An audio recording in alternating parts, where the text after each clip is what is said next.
Hola, soy Valeria Martínez Lovaco y te voy a presentar mi video examen de bioquímica. La nutrición es fundamental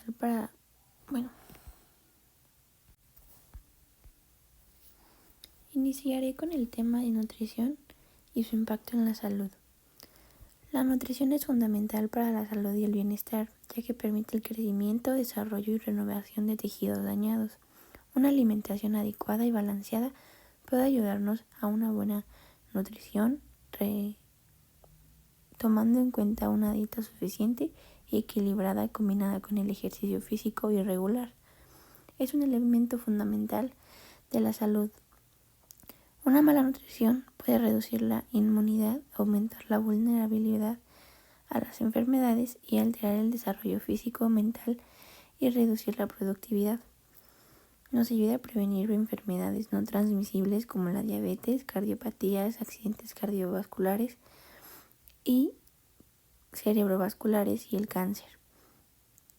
Proteger del cuerpo de enfermedades, fortalecer el sistema inmunológico, favorecer el bienestar de la mente, mantener un peso adecuado, preferir productos integrales, entre otros. El objetivo de estas diapositivas es explicar el papel de las vitaminas y su importancia, analizar la regulación de la glucemia y su relación con la diabetes, entender la importancia de las calorías y el índice glucémico en la dieta, revisar el impacto de la comida chatarra y el crecimiento saludable en niños y adolescentes.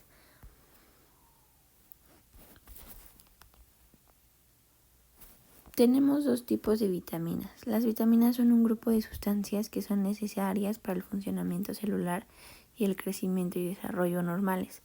Existen 13 vitaminas esenciales. Esto significa que estas vitaminas se requieren para que el cuerpo funcione apropiadamente. Las vitaminas son sustancias orgánicas en el cuerpo que necesitas para funcionar correctamente y mantener la salud. Son esenciales para el crecimiento y desarrollo, estimulan el sistema inmunitario, ayudan a las células y órganos a desempeñar sus funciones y participan en la forma de hormonas, células sanguíneas, sustancias químicas del sistema nervioso y material genético. El cuerpo necesita cantidades específicas de vitaminas denominadas ingesta diaria o cantidad diaria recomendada. Las vitaminas se obtienen en los alimentos que se consumen, pero algunos alimentos contienen más que otros. Las vitaminas se clasifican en liposolubles, que se pueden almacenar en la grasa del cuerpo, por lo que es necesario tomarlas todos los días. Las hidrosolubles no se pueden almacenar, por lo que se deben consumir con frecuencia. Si se sigue una dieta equilibrada, no es necesario tomar suplementos vitamínicos o minerales. Sin embargo, si se saltan comidas, si esta dieta o se tiene la preocupación de no estar consumiendo suficientes alimentos, se debe consultar con un médico o dietista. Las vitaminas hidrosolubles se disuelven en agua y no se almacenan en el cuerpo, como ya lo habíamos dicho. Las hidrosolubles son la C y las vitaminas del complejo B, como la B6 y la B12, la niacina, la riboflavina y el ácido fólico. Se absorben en el intestino y se transportan a los tejidos por el sistema circulatorio y se excretan principalmente por la orina. Las vitaminas liposolubles se disuelven en grasas y lípidos y se almacenan en el hígado y el tejido adiposo. Las vitaminas liposolubles son las A, D, E y K, que pueden encontrarse en alimentos como yemas de huevo, hígado, pescados, leche fortificada y margarina fortificada. Ahora haremos sinapsis sobre el documental de comida chatarra que nos dejó observar el profesor. Este documental explorará el impacto de la comida chatarra en nuestra salud, economía y medio ambiente. A través de entrevistas con expertos en nutrición, médicos y activistas, se analiza cómo la industria de alimentos ultraprocesados utiliza ingredientes como azúcares, grasas y sodio para hacer sus productos aditivos. También muestra las prácticas de marketing agresivo que apuntan a niños y jóvenes, generando una cultura alimentaria que promueve opciones poco saludables. Además, el documental profundiza en las consecuencias del consumo excesivo de estos productos, como el aumento de la obesidad, la diabetes tipo 2 y otras enfermedades crónicas. Aborda el rol de los gobiernos en regular la industria y la necesidad de implementar políticas para proteger a los consumidores y fomentar dietas más saludables. En conclusión, el documental ofrece una visión de las alternativas posibles, desde alimentos naturales hasta iniciativas comunitarias que buscan mejorar la educación nutricional. Seguimos con el tema de la glucemia. La regulación de la glucemia o glucosa en la sangre es un proceso que mantiene los niveles de la glucosa dentro de un rango estrecho. Este control se llama homeostasis de la glucosa. La regulación de la glucemia se realiza a través del sistema hormonal complejo que involucra a varias glándulas y órganos, como el páncreas, la hipófisis y el hígado.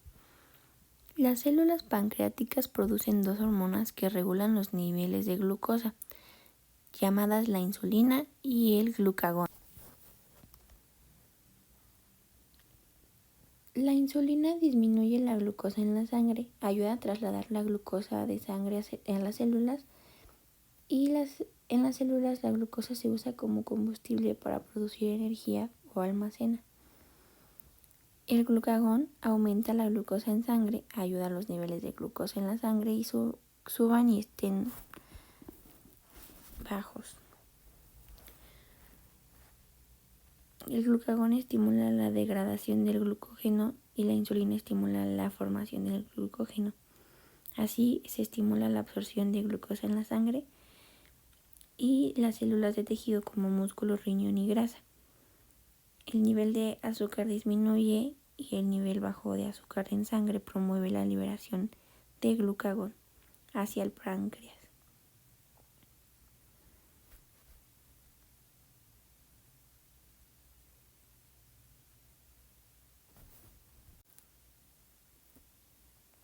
Seguimos con la insulina específicamente y ya sabemos que es una hormona que produce el páncreas para ayudar al cuerpo a utilizar y almacenar la glucosa o azúcar como fuente de energía.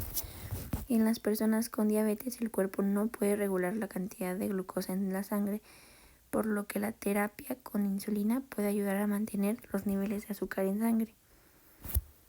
Así, seguimos con la diabetes tipo 1. Con la diabetes tipo 1, las células beta producen poca o ninguna insulina.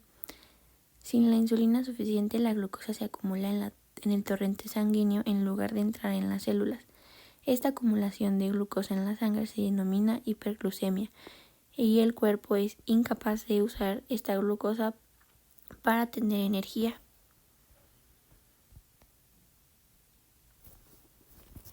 No podemos prevenir la aparición de la diabetes tipo 1, pero sí podemos ayudar a que el diagnóstico sea oportuno conociendo los principales síntomas, que son los siguientes. Aliento con olor a frutas, dolor abdominal fuerte, puede confundirse con otras cosas. Resequedad en la piel y a veces enrojecimiento, confusión. Muchas ocasiones la persona pierde la conciencia y se cae en estado de coma. Respiración agitada, conocida como respiración Kurzweil.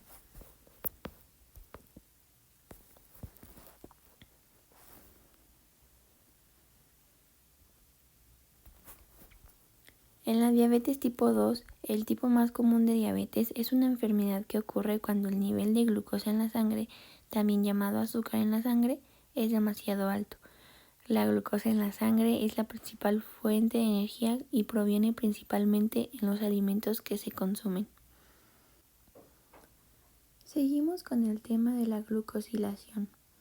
Esta es un proceso bioquímico que consiste en la unión de un carbohidrato o glicano a otra molécula, llamada aceptor, para formar un glicoconjugado. La glicosilación puede ser enzimática o sintética, y las enzimas que llevan a cabo la llaman glucosiltransferadas. La glicosilación se produce en el retículo endoplasmático y el aparato de Golgi. La glucosilación proteica puede ser contraccional o posttraduccional.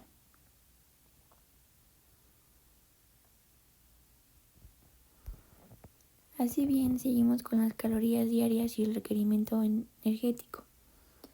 Las necesidades calóricas diarias o requerimientos energéticos varían de las personas y depende de varios factores como la edad, sexo, el peso, la actividad física, la salud y la tasa metabólica.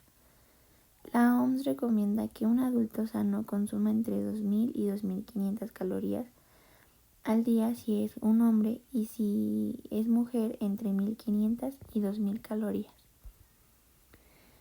Para calcular el gasto energético diario se puede utilizar la fórmula de Harris-Benedict que toma el peso en cuenta, la altura, la edad y el nivel de actividad física.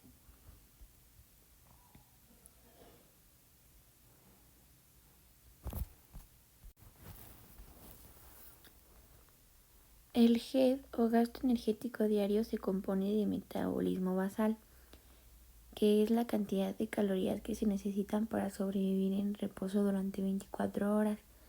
También de la acción dinámica específica de los alimentos, que son las calorías que se queman durante la transmasticación, digestión y absorción de los alimentos. Y el tergogénesis por la actividad física. La actividad física se puede clasificar. Los alimentos con ingesta diaria inferior a 55 tienen un bajo índice glucémico y en general son más solubles. Los que tienen entre 56 y 69 tienen un índice glucémico moderado. Y alimentos con valores a partir de 70 tienen un índice glucémico elevado y normalmente deben ser evitados en la dieta o consumidos con moderación. El índice glucémico es una medida que indica la rapidez con la que los alimentos aumentan los niveles de glucosa en la sangre y se utiliza para clasificar los alimentos que contienen carbohidratos y se miden en una escala de 0 a 110.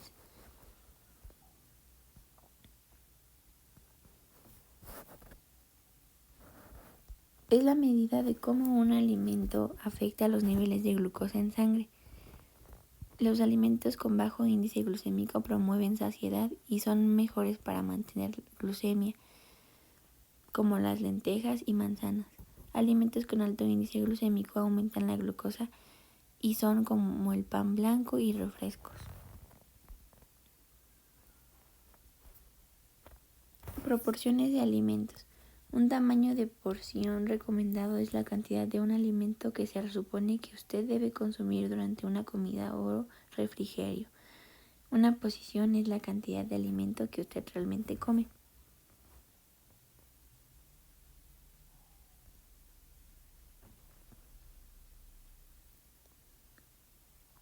La nutrición es importante para el funcionamiento y crecimiento y mantenimiento de las funciones vitales del organismo. Una alimentación saludable debe proporcionar los nutrientes y la energía que el cuerpo necesita. Seguimos con el tema de tablas de crecimiento.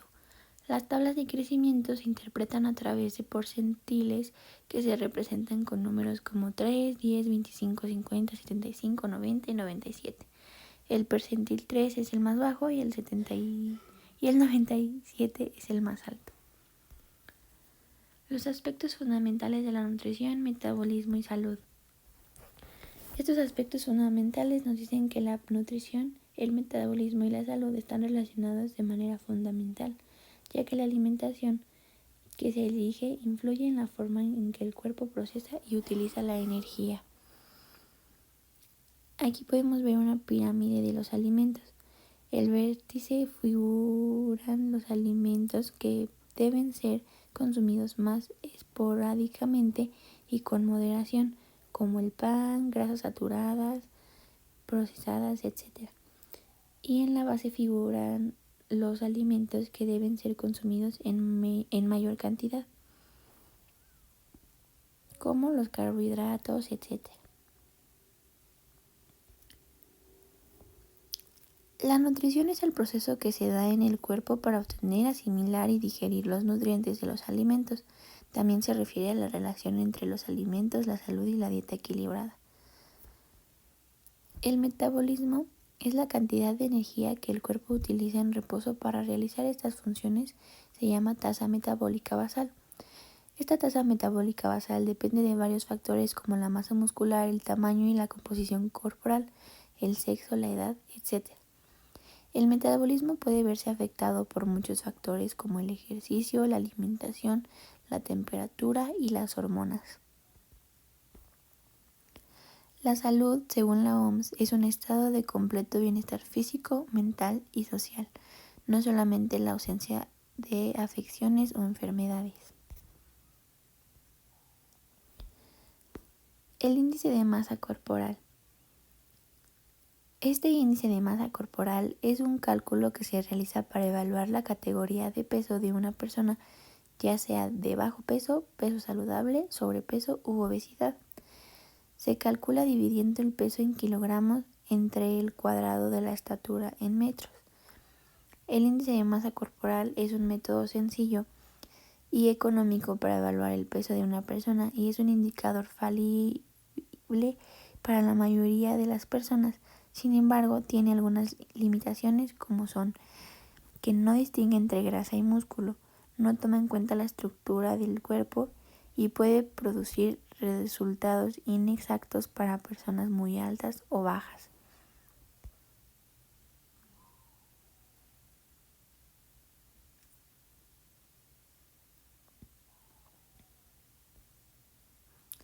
El índice de cintura-cadera. Este índice es la relación que resulta de dividir el perímetro de la cintura de una persona por el centímetro de su cadera. Ambos valores en centímetros. Los estudiantes indican que una relación entre cintura y cadera superior a 0.94 en varones y a 0.84 en mujeres está asociado a un aumento en la probabilidad de contraer diversas enfermedades como lo son diabetes mellitus, enfermedades coronarias, tensión arterial, entre otras. El índice se obtiene midiendo el perímetro de la cintura a la altura de la costilla flotante, aproximadamente 2 dedos de encima del ombligo, y el perímetro máximo de la cadera a nivel de los glúteos.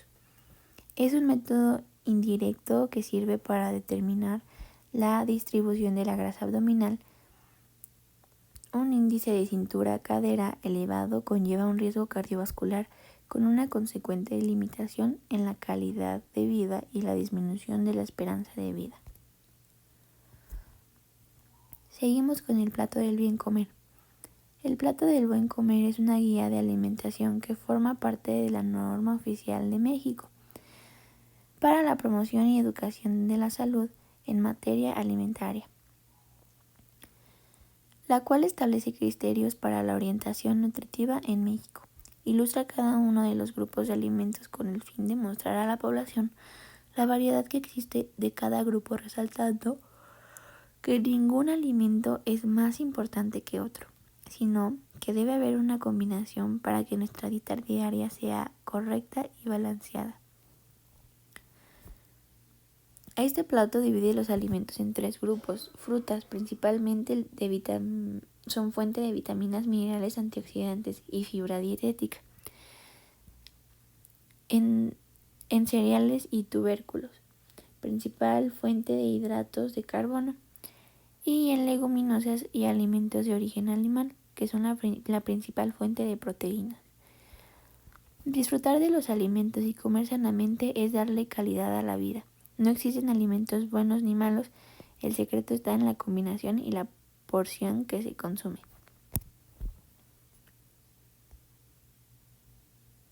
Seguimos con la dieta y recomendaciones de guía alimentaria. Las guías alimentarias son herramientas educativas para proporcionar información sobre la composición de los alimentos y las recomendaciones nutricionales. Su objetivo es orientar a la población sobre cómo consumir los alimentos de manera correcta para obtener una dieta equilibrada y cumplir con los objetivos nutricionales. ¿Qué, cuándo y cómo comer?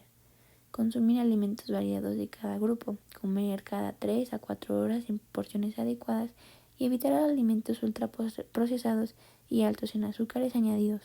Como un buen ejemplo, tomar café sin azúcar. O evitar las papas, chetos, dulces, gomitas, etc. Y algo muy importante, el consumo de refrescos, que veremos más adelante. ¿Qué no comer? Dicho esto, evitar excesos de azúcares, grasas saturadas, sal y alimentos ultraprocesados.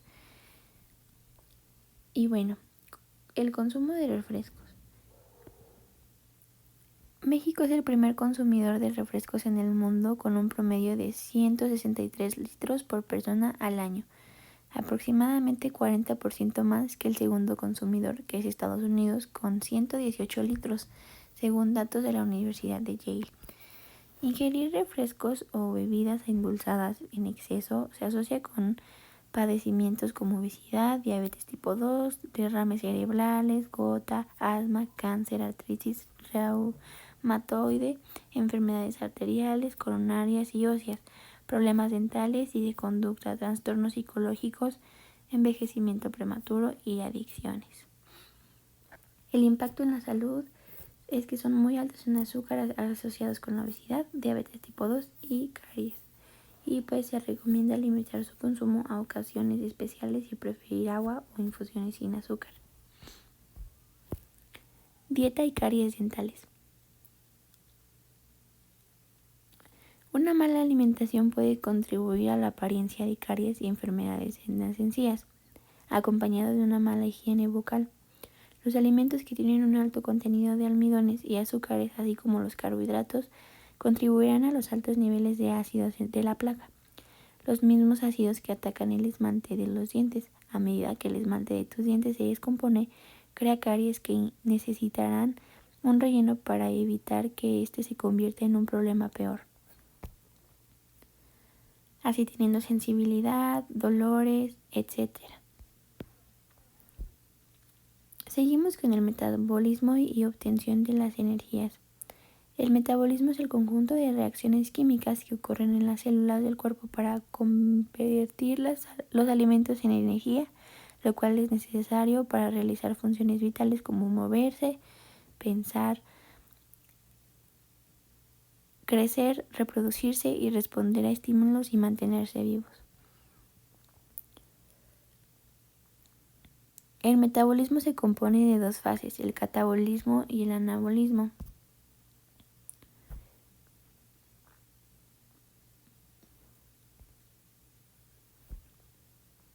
El catabolismo, también conocido como metabolismo destructivo, libera energía rompiendo los enlaces químicos de los nutrientes. Y el anabolismo, también conocido como metabolismo constructivo, consume energía química para formar moléculas más complejas. Asimismo, el metabolismo está regulado por proteínas específicas que controlan las relaciones químicas. El índice de metabolismo puede verse afectado por la alimentación, el ejercicio, la temperatura y las hormonas. Seguimos con la glucólisis. La glucólisis es la primera etapa de metabolismo de la glucosa. La glucólisis es una vía metabólica fundamental para la obtención de energía. Sus características principales son el proceso. Es la descomposición de la molécula de glucosa con 6 carbonos en 2 moléculas de piruvato de 3 carbonos cada una, generando energía en forma de ATP y NADH. Se lleva a cabo en el citoplasma de todas las células. Es una fuente primaria de energía, especialmente en condiciones anaeróbicas, o sea, sin oxígeno. Es la etapa inicial para varias vías metabólicas como el ciclo de Krebs y la fermentación. Fases de la glucólisis. La fase de inversión de energía o preparatoria se consumen 2 ATP para fosforilar la glucosa y convertirla en intermediarios más reactivos. Producto clave, la fructosa 1,6 de bifosfato. En la segunda fase es la de generación de energía. Se producen 4 ATPs mediante fosforilación a nivel de sustrato y 2 NADH. El producto final son dos piruvatos con reacciones principales, una fosforilación de glucosa por hexoquinasa y glucosinasa, y dos conversión de fructosa 6-fosfato de fructosa 1,6-disfosfato por fosfofructoquinasa 1, que es el paso limitante. Y la tercera es la generación de piruvato por acción de piruvatoquinasa. Producción neta por molécula de glucosa con ATP de 2 moléculas y 4 producidos, 2 consumidas. El NADH con 2 moléculas de piruvato y bueno, pasamos a la liberación de energía, que su definición son las reacciones de degradación que convierten moléculas complejas en moléculas más simples, y su función principal es liberar la energía almacenada en los enlaces químicos para formar ATP, NADH y FADH2. Ejemplos de rutas catabólicas son la glucólisis con la degradación de la glucosa a piruvato y la beta-oxidación, descomposición de ácidos grasos en acetil-CoA. El ciclo de Krebs con la oxidación de acetil-CoA para producir energía química y con su importancia de que suministran energía para procesos celulares y materiales iniciales para el anabolismo.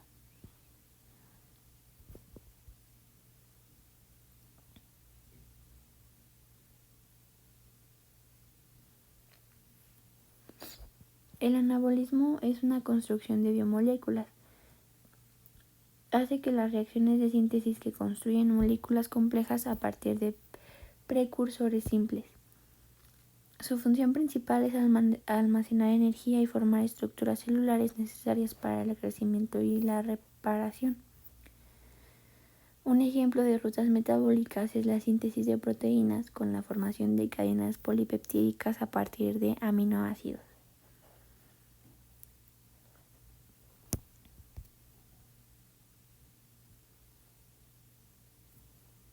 Rutas anfibólicas. Función dual. Las rutas metabólicas que tienen funcionamiento tanto catabólicas como anabólicas dependiendo de las necesidades celulares. Un ejemplo principal y muy importante es el ciclo de Krebs. Y pues bueno, la introducción al metabolismo, catabolismo, anabolismo y rutas anfibólicas es que el metabolismo es el conjunto de reacciones químicas que ocurren en las células para mantener la vida. Estas reacciones se dividen en dos grandes procesos que son el catabolismo y anabolismo que acabamos de ver y están conectados a través de las rutas anfibólicas. El catabolismo, la liberación de energía.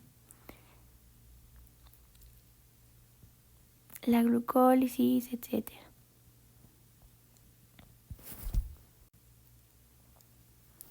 Rutas convergentes y divergentes en el metabolismo. El metabolismo utiliza diferentes tipos de rutas metabólicas para coordinar la degradación y síntesis de biomoléculas, dependiendo de las necesidades energéticas y estructurales de la célula. Entre ellas destacan las rutas convergentes y divergentes. Rutas convergentes. La definición son vías metabólicas en las que diferentes moléculas complejas como carbohidratos, lípidos y proteínas se degradan hacia el mismo producto, simple o intermedio metabólico. Un ejemplo principal es el acetil-CoA. Carbohidratos, la glucosa que se descompone en piruvato y luego se convierte en acetil-CoA. En lípidos, los ácidos grasos se degradan mediante la beta-oxidación para formar acetil-CoA. Y las proteínas, los aminoácidos cetogénicos generan acetil-CoA. La importancia de estas rutas permiten integrar diversas fuentes de nutrientes en un único destino, facilitando su entrada a rutas centrales como el ciclo de Krebs. Rutas divergentes. Son vías metabólicas en las que un ciclo precursor se utiliza para formar diferentes productos finales necesarios para la célula. El ejemplo principal con aminoácidos. Los aminoácidos en glutamato pueden dar lugar a otras moléculas como neurotransmisores o intermediarios metabólicos. con la glucosa 6-fosfato puede seguir la glucólisis para generar energía o la vía de las pentosas fosfato para producir NADPH y ribosa 5-fosfato. Con su importancia en estas rutas permiten que la diversificación de productos a partir de un mismo precursor, cubriendo las distintas necesidades celulares.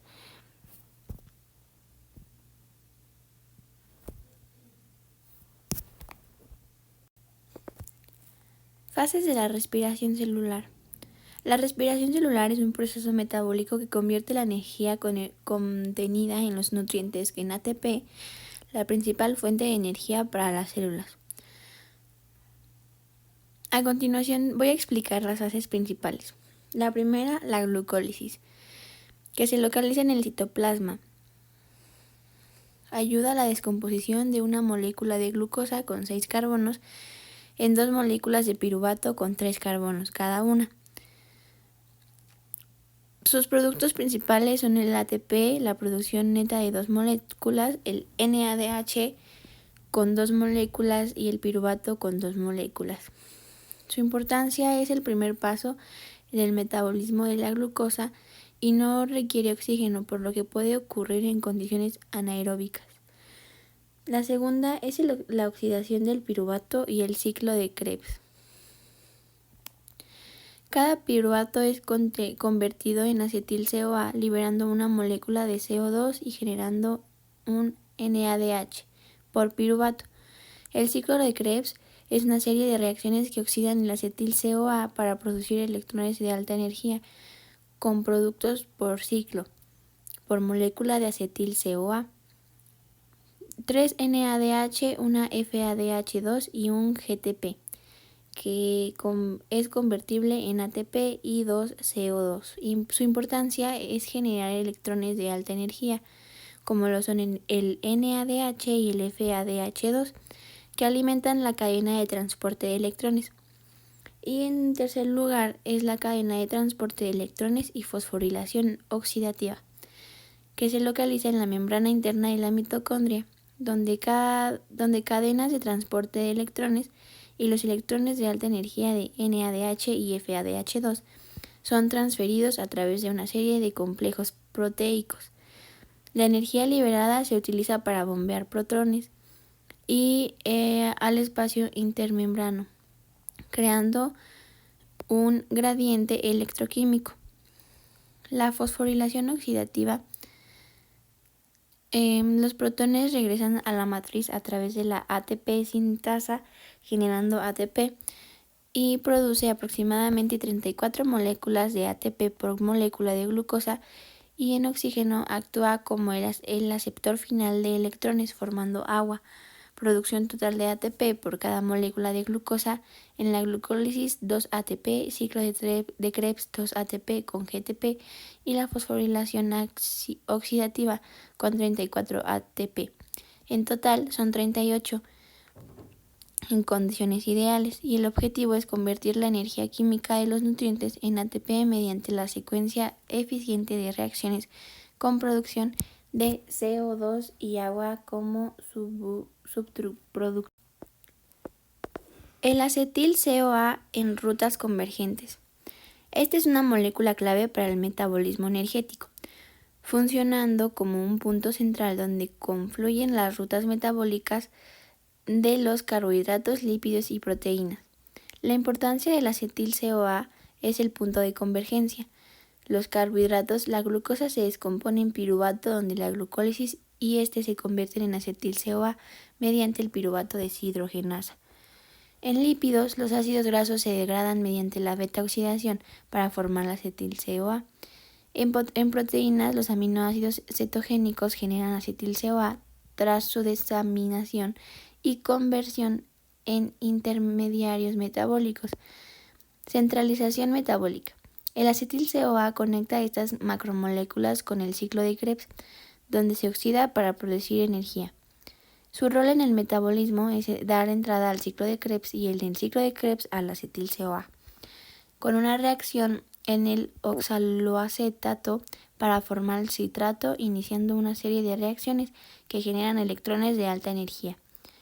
Los productos del ciclo son el NADH, FADH2 y el GTP, que alimentan la cadena de transporte de electrones para la producción de ATP. Y en la síntesis de biomoléculas están los ácidos grasos, que es el exceso de acetil-CoA para hacerse y usarse para sintetizar lípidos mediante la lipogénesis. Y los cuerpos cetónicos. En condiciones de ayuno, el déficit de carbohidratos, el acetil-CoA, se convierte en cuerpos cetónicos. Colesterol y esteroides. Es precursor en la síntesis de colesterol.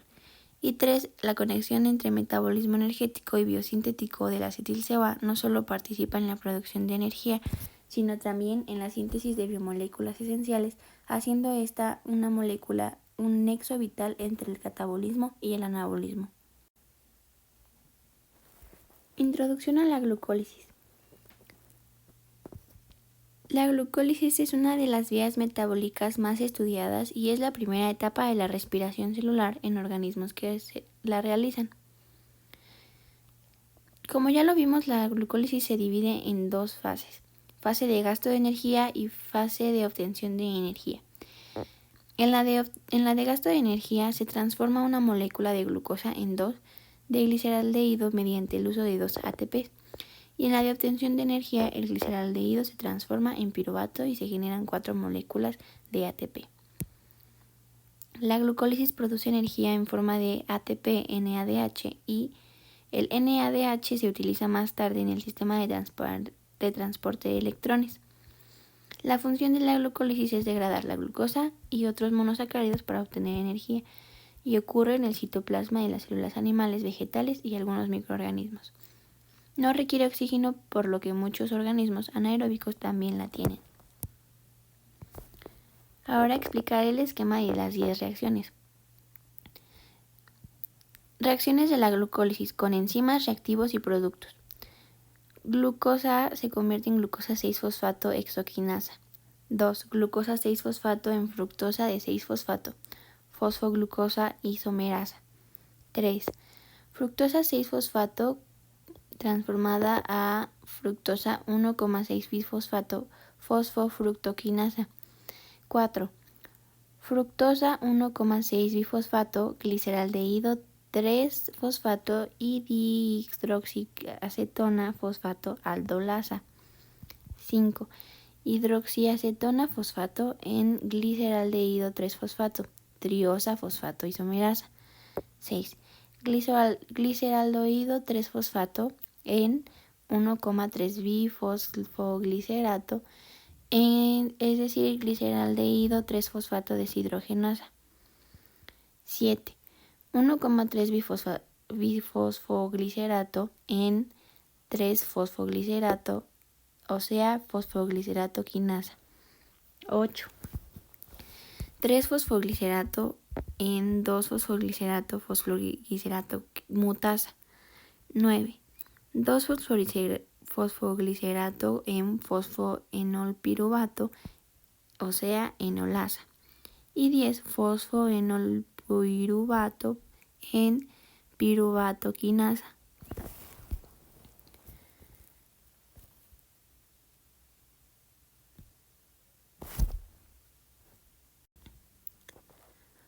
Los reactivos y productos de la glucólisis, así como las enzimas que participan en cada reacción, son los siguientes. En la primera reacción, la glucosa se fosforila para producir glucosa 6-fosfato, una molécula con más energía. La enzima que cataliza esta reacción es la hexoquinasa. En la segunda reacción, la glucosa 6-fosfato se convierte en fructosa 6-fosfato, gracias a la enzima fosfoglucosa isomerasa. En la reacción 3, la fructosa 6-fosfato se convierte en fructosa 1,6-bifosfato gracias a la enzima fosfofructoquinasa. En la reacción 4, la fructosa 1,6-bifosfato se convierte en el gliceraldehído 3-fosfato y la hidroxiacetona fosfato gracias a la enzima aldolasa. En la reacción 5, el DHAP se convierte en G3P gracias a la enzima triosa fosfato isomerasa. En la reacción 6, El G3P se convierte en 1,3 bifosfoglicerato gracias a la enzima gliceraldehído 3-fosfato deshidrogenasa. Reacción 7. El 1,3 bifosfoglicerato se convierte en 3-fosfoglicerato gracias a la enzima fosfoglicerato-quinasa. Y en la reacción 8, el 3-fosfoglicerato se convierte en 2-fosfoglicerato gracias a la enzima fosfoglicerato mutasa. Y en la reacción 9, el fosfoglicerato se convierte en el fosfoenolpiruvato gracias a la enzima enologasa. La reacción 10. El PEP se convierte en piruvato gracias a la enzima piruvato-quinasa. Y es así como la glucólisis es un proceso que ocurre en el citoplasma de las células que consiste en una serie de reacciones químicas que rompen la molécula de la glucosa para obtener energía. El NADH como limitante de la glucólisis.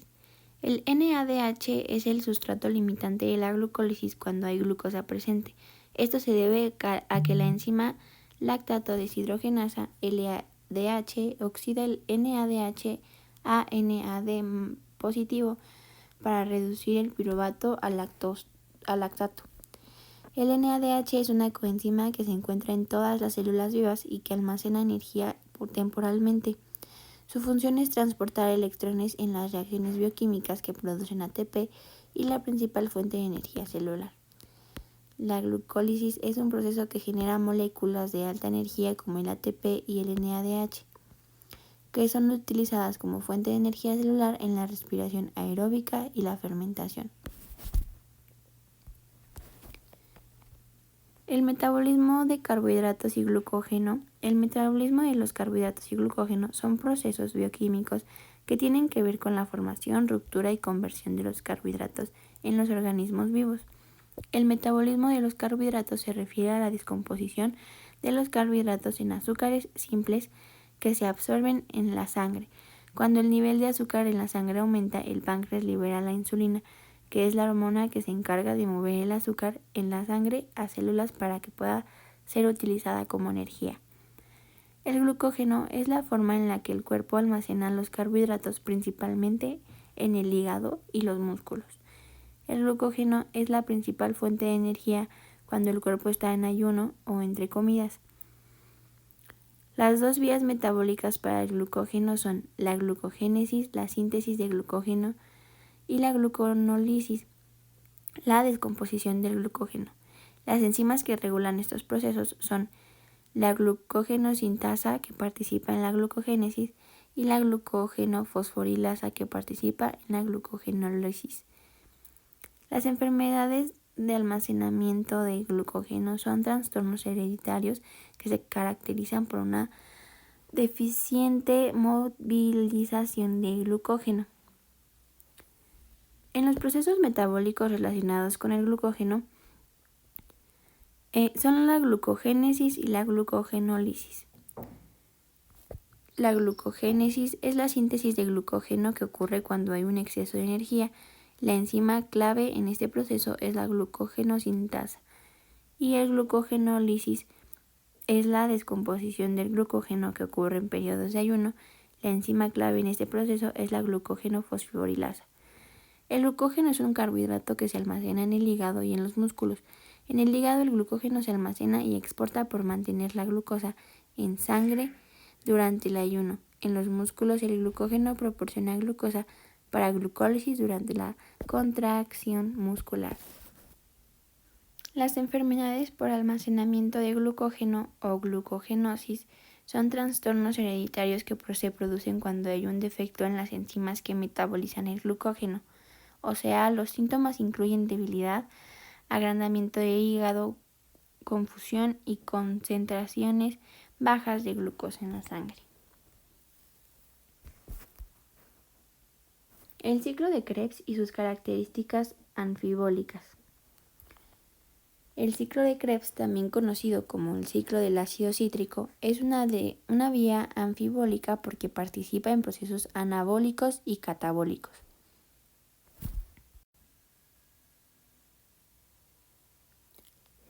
Anabólico. En la primera reacción del ciclo, el ácido oxalacético y el acetato se condensan para formar citrato. Y en el catabólico, las reacciones posteriores son de reorganización intramolecular y producen ácido isocítrico. El ciclo de Krebs es una serie de reacciones enzimáticas que descomponen la glucosa y otros sustratos metabólicos en dióxido de carbono. Este proceso se liberan electrones y protones. Algunas de sus características del ciclo de Krebs son que ocurre en la matriz mitocondrial en eucariotas y en el citoplasma de procariotas. La velocidad depende de la disponibilidad de los sustratos y de la succinil-CoA. Se produce ATP, CO2 y H2O y se generan NADH positivo y FAD gracias a la oxidación de las moléculas de NADH y FADH2.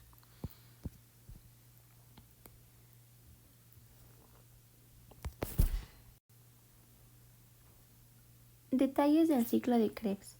Las reacciones del ciclo de Krebs son una serie de reacciones enzimáticas que descomponen la glucosa y otros sustratos metabólicos en dióxido de carbono.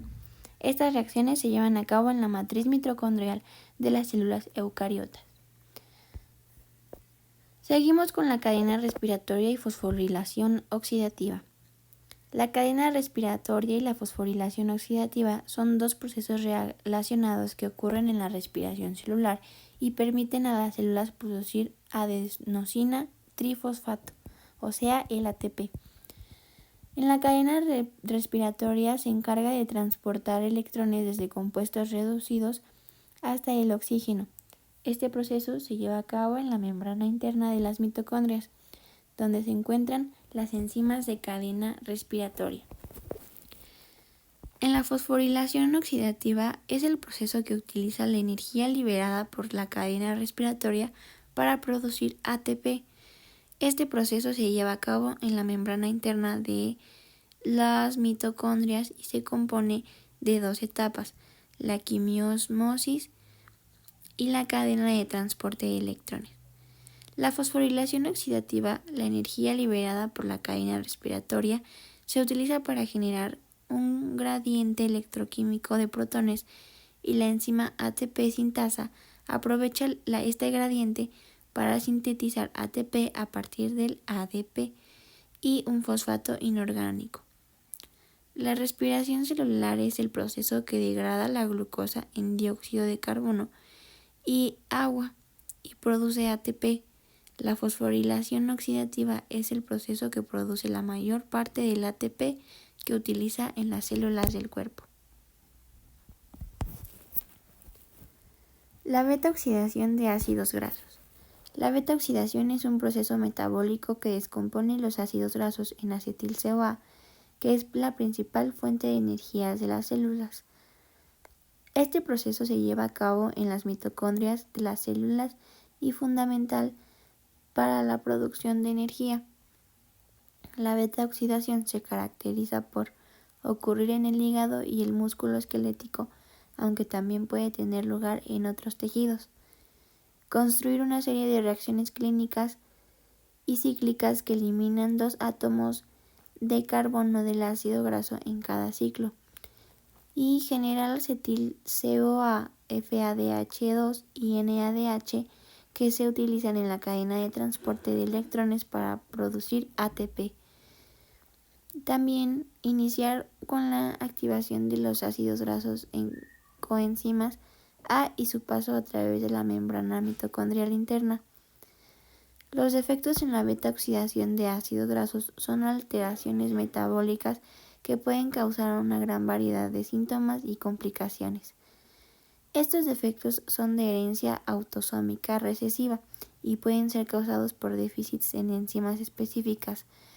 Para detectar de esta forma precoz los defectos congénitos de la beta-oxidación, se puede realizar una prueba de cribado en la sangre de recién nacidos. Los cuerpos cetónicos, también conocidos como cetonas, son sustancias que el cuerpo produce cuando descompone grasas para obtener energía. Esto ocurre en un proceso llamado cetosis y se produce en el hígado. Los cuerpos cetónicos se producen cuando el cuerpo no tiene suficiente glucosa para generar energía, por lo que utiliza las grasas en su lugar.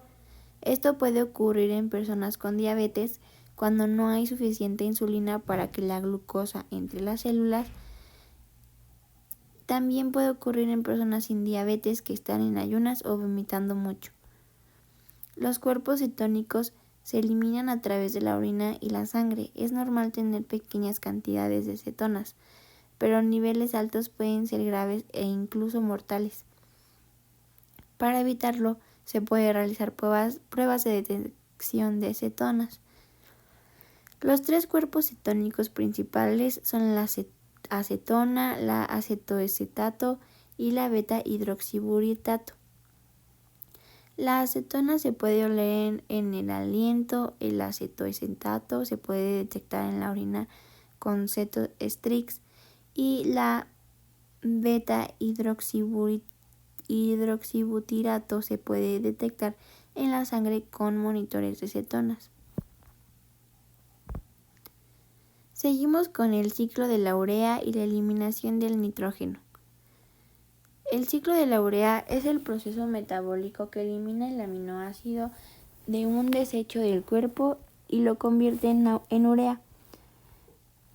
Producción de aminoácido. Al consumir proteínas, el cuerpo las descompone en aminoácidos y produce aminoácido a partir de los aminoácidos sobrantes. Síntesis de urea.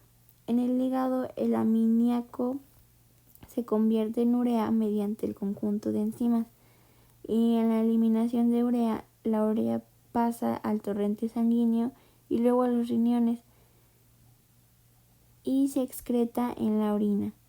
El ciclo de la urea es un proceso que funciona con los organismos ureotélicos como los seres humanos, que excretan la mayor parte del nitrógeno en forma de urea.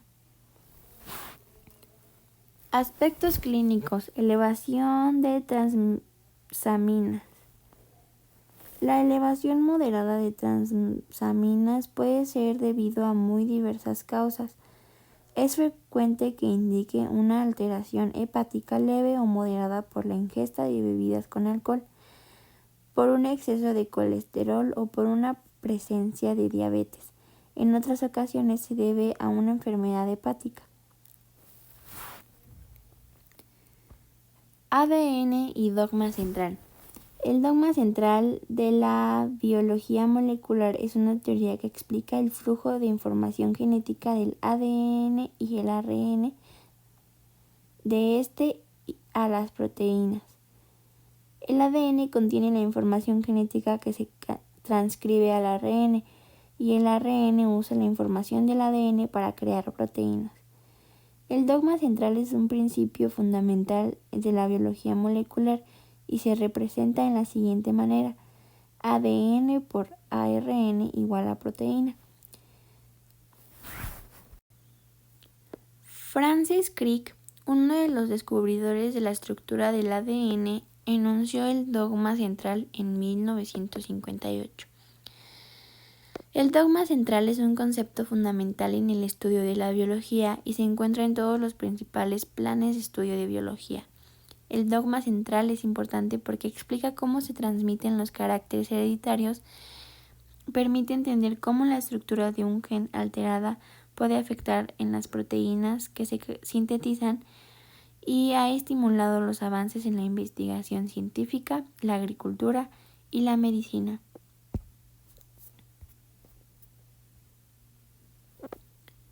Estructura del ADN y los nucleosomas son los siguientes. La estructura del ADN o ácido desoxirribonucleico es una hélice bicatenaria formada por nucleótidos que son las unidades estructurales de la molécula. Cada nucleótido está compuesto por un grupo fosfato, un azúcar de 5 carbonos desoxirribosa y una base nitrogenada que puede ser adenina, timina, citosina o guanina. Los pares de bases nucleotídicas se unen por enlaces de hidrógeno débiles. Los nucleosomas Son complejos de ADN y proteínas histonas que constituyen el primer nivel de empaquetamiento del ADN en la célula. Cada nucleosoma, un octámero de histonas, envuelve cerca de 146 pares de bases de ADN. Este plegamiento reduce la longitud de las moléculas de ADN y las hace más flexibles, lo que es fundamental para que puedan empaquetarse en cromosomas. El ADN se empaca aún más cuando la célula entra en división, formando así los cromosomas.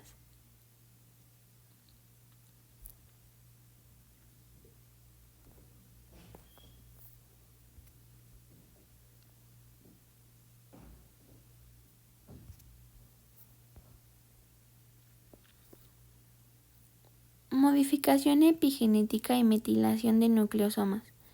La metilación del ADN es un tipo de modificación epigénica que consiste en la adición de grupos metilo a segmentos de ADN. La epigenética es el estudio de los cambios de ADN que no alteran su secuencia pero sí pueden afectar su actividad genética. La metilación del ADN es un marcador epigenético que regula la expresión genética en varias formas, impidiendo la unión de factores de transcripción, proporcionando la estructura cerrada de la cromatina, identificando la cadena molde durante la replicación del ADN y regulando los transportes y la impronta genómica. La metilación del ADN puede ser heredada por un proceso reversible. Los cambios epigenéticos pueden ser influenciados por factores ambientales como la dieta, la exposición a contaminantes, el ejercicio, los medicamentos y las sustancias químicas. La metilación del ADN puede ser analizada para ayudar a comprender la expresión génica. Por ejemplo, los patrones de metilación del ADN pueden ayudar a establecer la aparición de cambios asociados con el estado de malignidad de diversos tumores. Replicación semiconservativa del ADN. La replicación semiconservativa del ADN es un modelo que describe cómo se duplica el ADN, en el que cada nueva molécula de ADN está compuesta por una cadena original y otra recién sintetizada. En este proceso, cada cadena de la doble hélice del ADN funciona como molde para la síntesis de una nueva cadena complementaria. La replicación semiconservativa garantiza que la información genética se conserve y transmita de generación en generación. El modelo de replicación semiconservativa fue compuesto por Watson y Crick en 1953. La replicación del ADN es un proceso que ocurre cuando una molécula se divide y debe duplicar su genoma para que cada célula hija contenga un juego completo de cromosomas.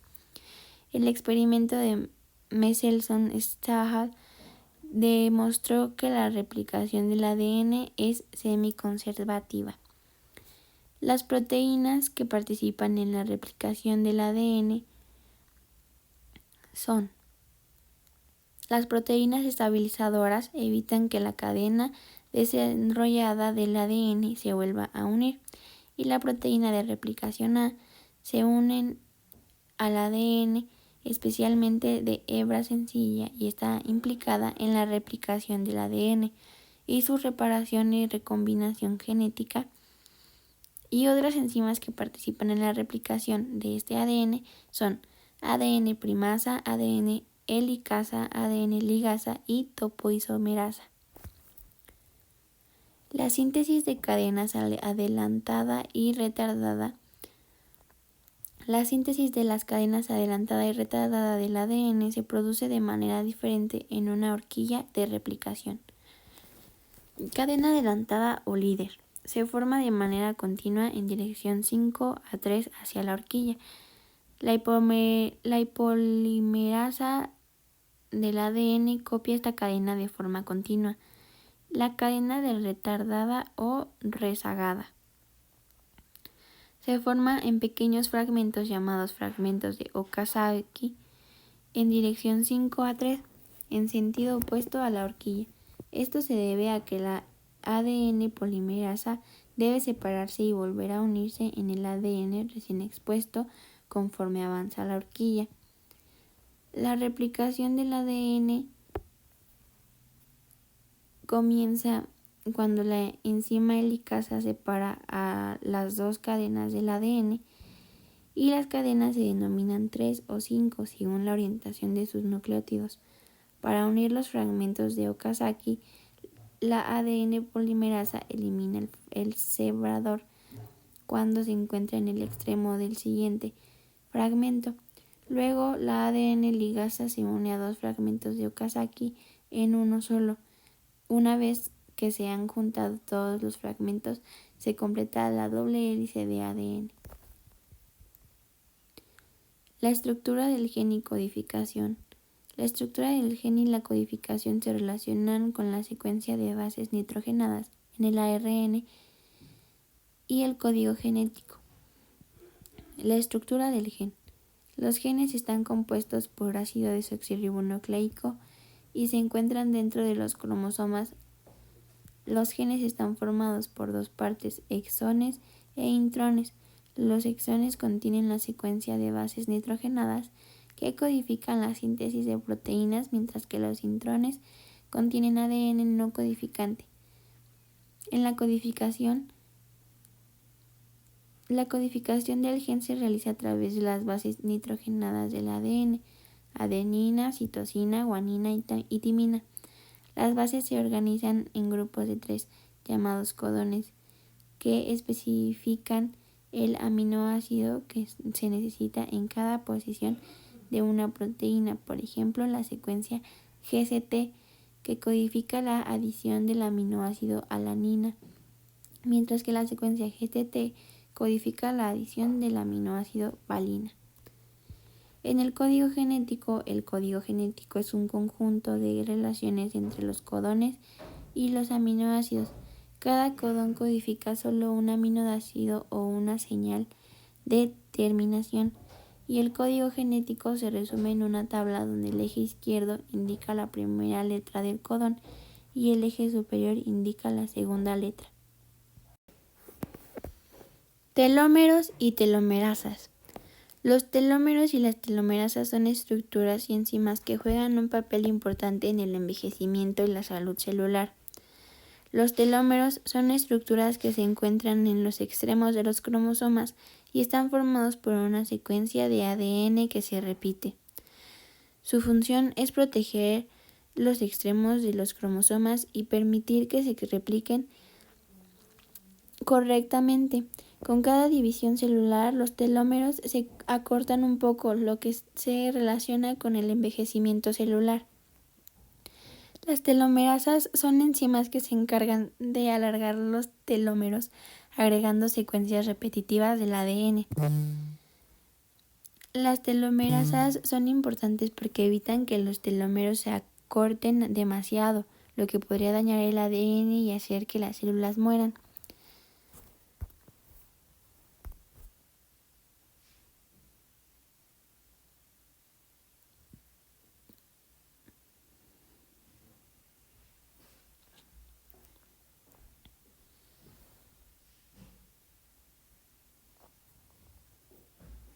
Regulación génica.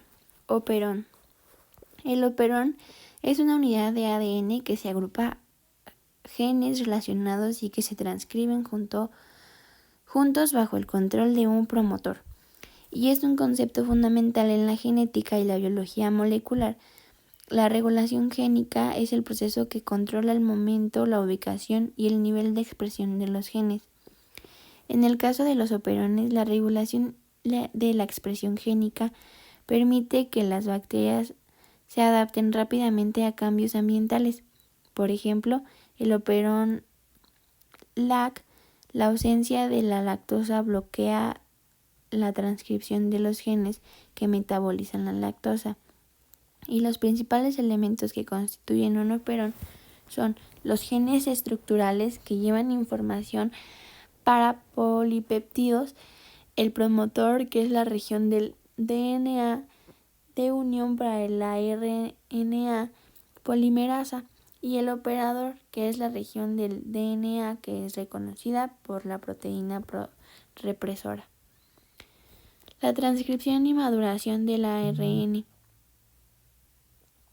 La transcripción y maduración del ARN son procesos celulares que ocurren en la expresión génica, es decir, la utilización de la información de un gen para generar un producto final como la proteína.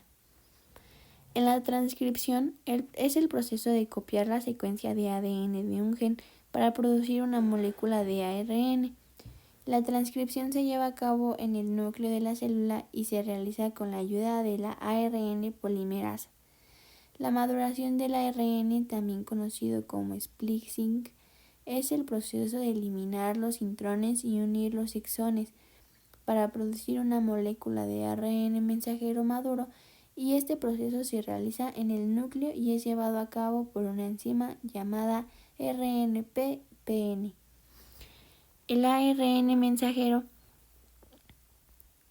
es un tipo de ARN de cadena única que transporta la información genética del ADN al citoplasma de la célula. En el citoplasma, la maquinaria productora de proteínas lee la secuencia del ARN mensajero y traduce cada codón de 3 bases en su aminoácido correspondiente.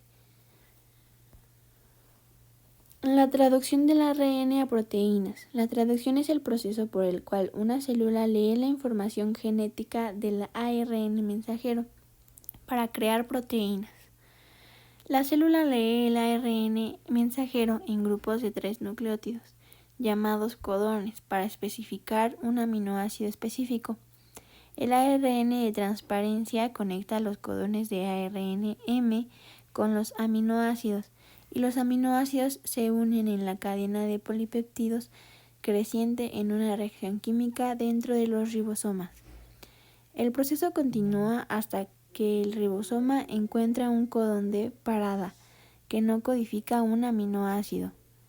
La traducción se divide en 3 etapas principales.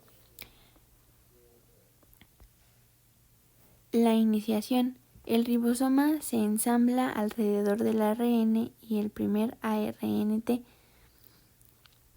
Elongación. La cadena de aminoácidos se extiende. Y terminación. La cadena polipeptídica completa es liberada.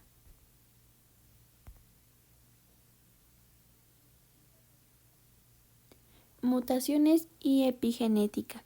Las mutaciones epigenéticas son cambios en la estructura química del ADN que no alteran la secuencia de codificación y se caracterizan por ser hereditarias y por influir en la expresión génica. La epigenética es el estudio de estos cambios que pueden ser causados por la edad o la exposición a factores ambientales como la alimentación, el ejercicio, los medicamentos y las sustancias químicas. Las mutaciones epigénicas pueden ocurrir cuando se añaden o eliminan grupos químicos, llamados grupos metilo del ADN, o se modifican las proteínas o histonas que se unen al ADN en los cromosomas. Y los cambios epigenéticos pueden determinar si los genes están activados o desactivados, influir en la producción de proteínas de ciertas células, modificar el riesgo de enfermedades o transmitirse de padres a hijos. La epigenética puede ser heredable y mantenerse en un linaje celular por muchas generaciones. Por eso hay errores en las modificaciones. Se pueden generar enfermedades que perduren una familia por mucho tiempo. El CRISPR y edición genética. CRISPR es una técnica de edición genética que permite agregar, quitar o alterar material genético en zonas específicas del genoma. Se basa en el descubrimiento de que las proteínas Cas cortan el ADN cuando se les proporciona un ARN de reconocimiento adecuado. CRISPR funciona de la siguiente manera. Se utilizan guías y la proteína Cas9 para dirigirse a zonas específicas del ADN y cortar. Los extremos cortados se pueden pegar para inactivar el gen o se pueden introducir moldes de ADN para editar sus letras. La célula repara el ADN cortado y los científicos pueden dar a las células fragmentos de ADN sanos para utilizarlos como plantillas de reparación. El CRISPR tiene varias aplicaciones, entre ellas prevenir o curar enfermedades genéticas como la enfermedad de células falciformes, hacer más resistentes los cultivos, atajar la crisis climática y defender los cultivos de enfermedades como el envejecimiento de los cítricos. Y así es como concluyen los temas de bioquímica del segundo parcial. Y eso sería todo y muchas gracias.